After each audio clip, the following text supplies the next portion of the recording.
बिस्मिल्लाहिर्रहमानिर्रहीम। अस्सलाम वालेकुम स्टूडेंट्स। आज लीनियर अलजेब्रा से हम क्वेश्चन नंबर 20 सॉल्व करने जा रहे हैं। स्टेटमेंट देख लेते हैं। फाइंड ऑल वैल्यूज़ ऑफ के for which the given augmented matrix corresponds to a consistent linear system. हमें इस गिवन ऑगमेंटेड मैट्रिक्स से इस अननोन के की वैल्यू फाइंड आउट करनी है और उन वैल्यूज़ के लिए एक कंडीशन लगाई हुई है कि उन वैल्यूज़ के लिए given augmented matrix corresponds to a consistent linear system. हम जानते हैं कि ये ऑगमेंटेड मैट्रिक्स हमें एक लीनियर सिस्टम देता है। अब वो लीनियर सिस्टम कंसिस्टेंट कैसे होगा? अगर उस लीनियर सिस्टम का या तो वन सोल्यूशन एग्जिस्ट करे या इनफाइनाइट मैनी सॉल्यूशंस एग्जिस्ट करें, तो आप कहते हैं कि जो लीनियर सिस्टम है वो कंसिस्टेंट है। अगर नो सॉल्यूशन की कंडीशन आ जाती है तो सिस्टम जो है वो कंसिस्टेंट नहीं रहता, वो इनकंसिस्टेंट हो जाता है। तो गिवन और ऑगमेंटेड मैट्रिक्स से हमने लीनियर सिस्टम बनाना सीखा हुआ है स्टार्ट के क्वेश्चंस में।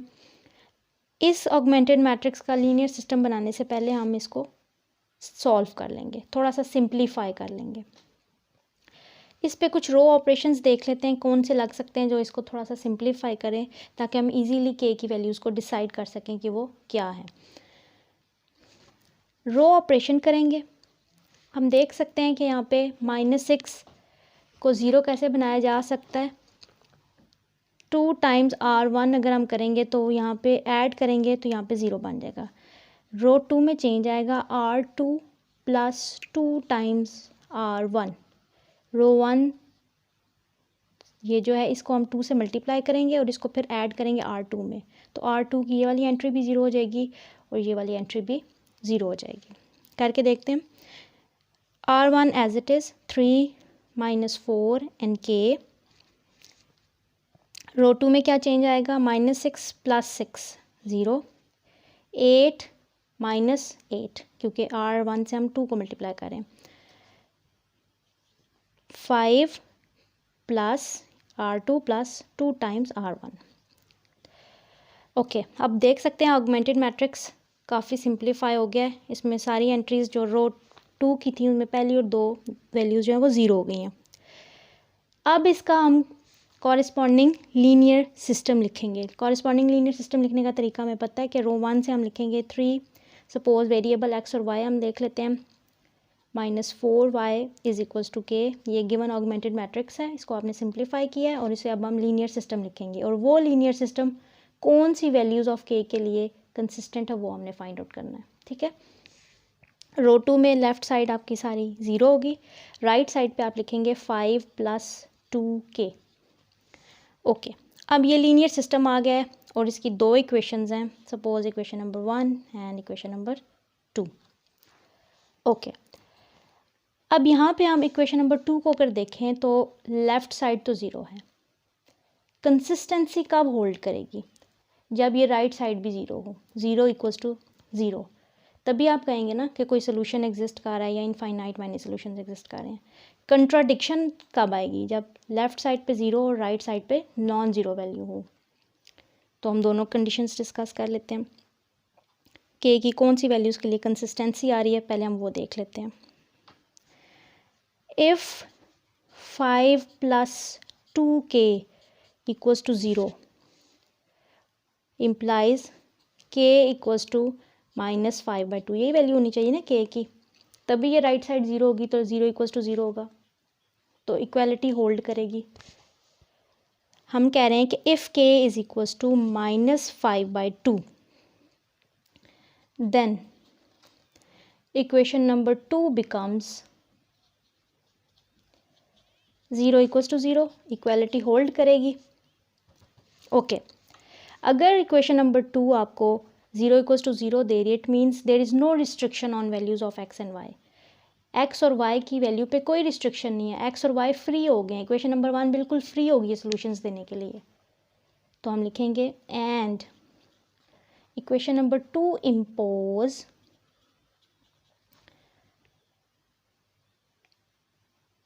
no restriction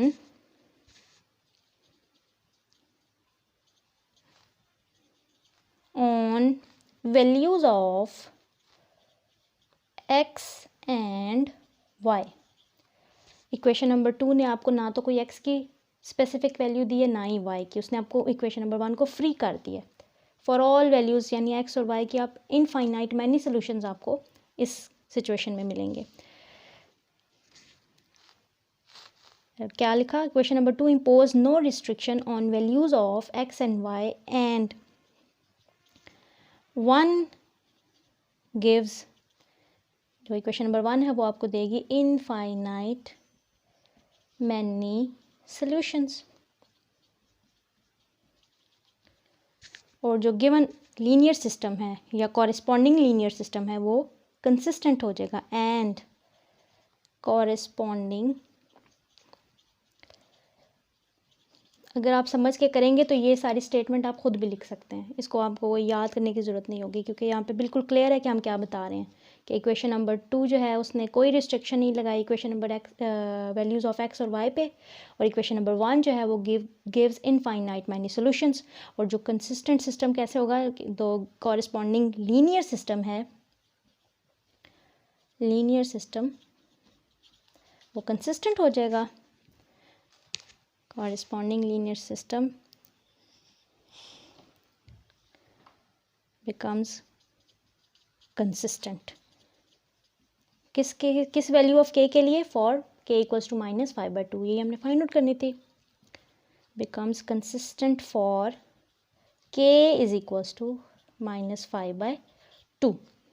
ओके, यहाँ तक तो बात हो गई कंसिस्टेंसी की, लेकिन अगर k -5/2 के इक्वल नहीं है, ठीक है, k की कोई और वैल्यू है, तो अगर k की कोई और वैल्यू होगी तो राइट साइड पे जो है वो ज़ीरो नहीं होगा, वो नॉन ज़ीरो वैल्यू होगी, जबकि लेफ़्ट साइड पे ज़ीरो है, तो फिर एक कंट्राडिक्शन की सिचुएशन पैदा हो जाएगी, तो वो भी डिस्कस कर लेते हैं। But if 5 + 2k not equals to zero implies k not equals to -5/2, then equation number 2 gives contradiction, क्योंकि लेफ्ट साइड पे तो ज़ीरो है, राइट साइड पे नॉन ज़ीरो वैल्यू आ जाएगी। Equation number 2 gives contradiction and consequently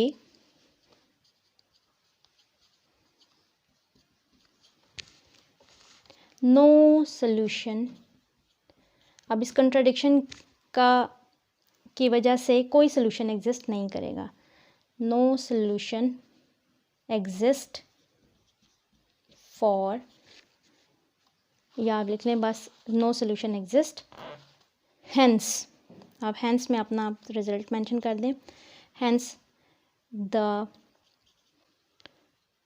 corresponding linear system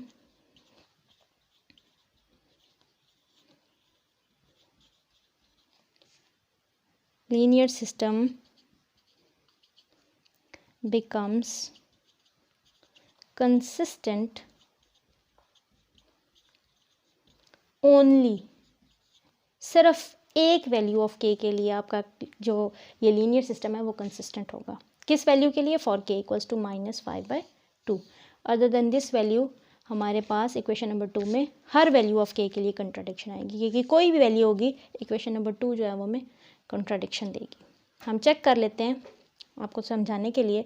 suppose k equals to 1, left side पे तो zero है, equals to 5 + 2, 0 is equals to 7, which is contradiction. सिर्फ k इक्वल्स टू -5/2 लेंगे तो equality hold करेगी और हमारे पास कंसिस्टेंट सिस्टम आएगा। अदरवाइज हर वैल्यू ऑफ k के लिए, for all values of k के लिए सिस्टम इनकंसिस्टेंट हो जाएगा। ठीक है, हम लिख लेते हैं only for k equals to -5/2। ये सारी चीज़ हमने इस स्टेटमेंट में, इस थ्योरी में मेंशन कर दी। तो यहाँ पे ये ए पार्ट कंप्लीट होता है। अब बी पार्ट करते हैं। ओके, बी पार्ट में जो आपको ऑगमेंटेड मैट्रिक्स गिवन है वो कुछ इस तरह का है, k 1 - 2 4 - 1 and 2। इसका लीनियर सिस्टम बनाने से पहले इसको ए पार्ट की तरह ही थोड़ा सा सिंप्लीफाई कर लेंगे। ओके, सिंप्लीफाई कैसे कर सकते हैं, इसमें आप देख सकते हैं रो 2 में अगर आप रो 1 को ऐड कर दें तो ये वाली एंट्री भी ख़त्म हो जाएगी और ये वाली वैल्यू भी। तो हम रो ऑपरेशन करते हैं, R2 में चेंज आएगा, ऐड करना है R1 को, तो रो ऑपरेशन मेंशन कर देंगे, right. Okay, R1 as it is and R2 में 4 plus K -1 + 1 0 and 2 + -2 is 0। Okay, अब आप देख सकते हैं कि ये रो 2 में दोनों एंट्री 0 हो गई। अब इसका हम कॉरिस्पॉन्डिंग लीनियर सिस्टम लिखने जा रहे हैं। kx + y equals to -2, suppose equation number 1। 4 + k x y का एलिमेंट 0 होगा इक्वल्स टू 0। अब यहाँ पे सिचुएशन ए पार्ट से बिल्कुल मुख्तलिफ है, ठीक है। यहाँ पे हमारे पास 4 + k और x दो फैक्टर्स हैं जिनकी प्रोडक्ट है और वो इक्वल है 0 के। अब यहाँ पे लेफ़्ट साइड जो है वो 0 हो सकती है दो कंडीशंस में, या तो ये वाला फैक्टर 0 हो जाए या ये वाला फैक्टर हो जाए। दोनों में से कोई एक भी 0 होगा तो हमारी इक्वालिटी होल्ड करेगी, कोई कंट्राडिक्शन की सिचुएशन यहाँ पे नहीं आएगी। अब हम 4 + k से बात शुरू करते हैं। इफ़ 4 + k = 0, अगर तो ये वाला फैक्टर 0 हो जाएगा तो मल्टीप्लाई होकर x भी उसके साथ 0 हो जाएगा। इम्प्लाइज यहाँ से k की वैल्यू क्या होगी, -4, यानी अगर k -4 है तो लेफ़्ट फैक्टर जो है वो सारा 0 = 0। इक्वालिटी होल्ड कर ली, कोई कंडीशन कंट्राडिक्शन की यहाँ पे सिचुएशन नहीं आ रही। सो फॉर k = -4, 0 = 0 हो जाएगी। इक्वेशन नंबर 2 बिकम्स, कॉमा लगा के लिखें, 2 becomes 0 = 0 and to impose no restriction। अब 2 ने ना x की कोई वैल्यू दी है आपको कि x ये हो या y की हो, तो आप उसको 1 में पुट करें।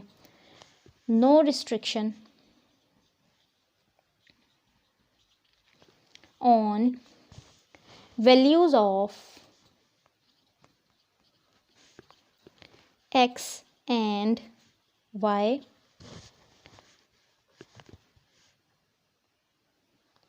so one gives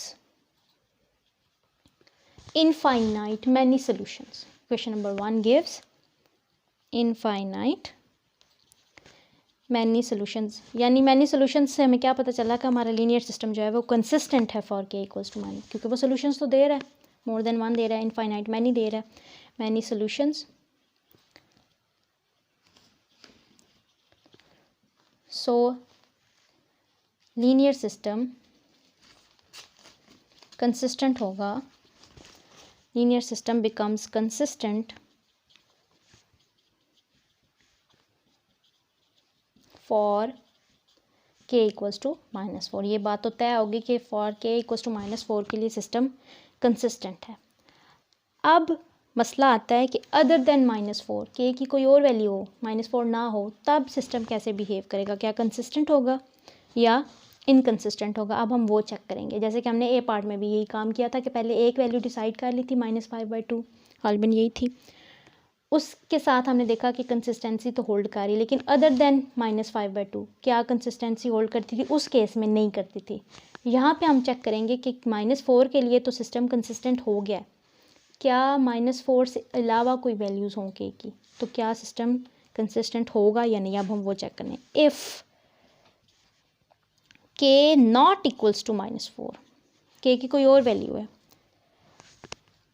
अगर तो ये -4 नहीं है, इट मीन्स ये वाला फैक्टर तो 0 नहीं होगा, लेकिन x के साथ वो फैक्टर मल्टीप्लाई होके 0 हो रहा है, तो फिर इक्वेशन नंबर 2 आपको क्या देगी, गिव्स x = 0। अगर k जो है -4 नहीं, सपोज k 1 है, 2 है, 3 है, कोई भी वैल्यू है, यहाँ पे एक कांस्टेंट नंबर आ जाएगा उसमें ऐड होके 4 में, सपोज 1 है तो 4 + 1 5, 5x इक्वल्स टू 0, इससे आपको x की वैल्यू क्या मिलेगी?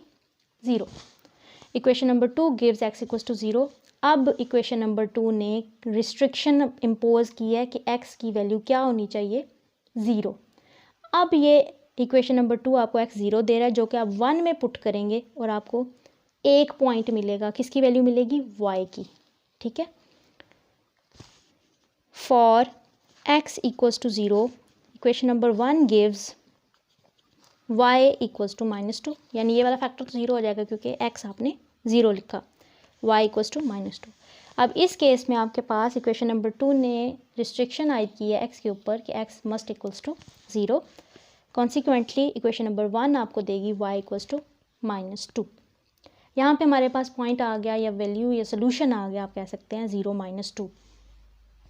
सोल्यूशन तो एग्जिस्ट कर रहा है for k not equals to -4। k minus equals to -4 हो तो भी सिस्टम कंसिस्टेंट है क्योंकि इनफाइनाइट मैनी सोल्यूशंस आ रहे हैं।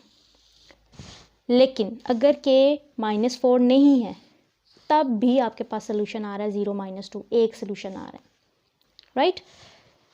हेंस आप लिख सकते हैं hence linear system becomes consistent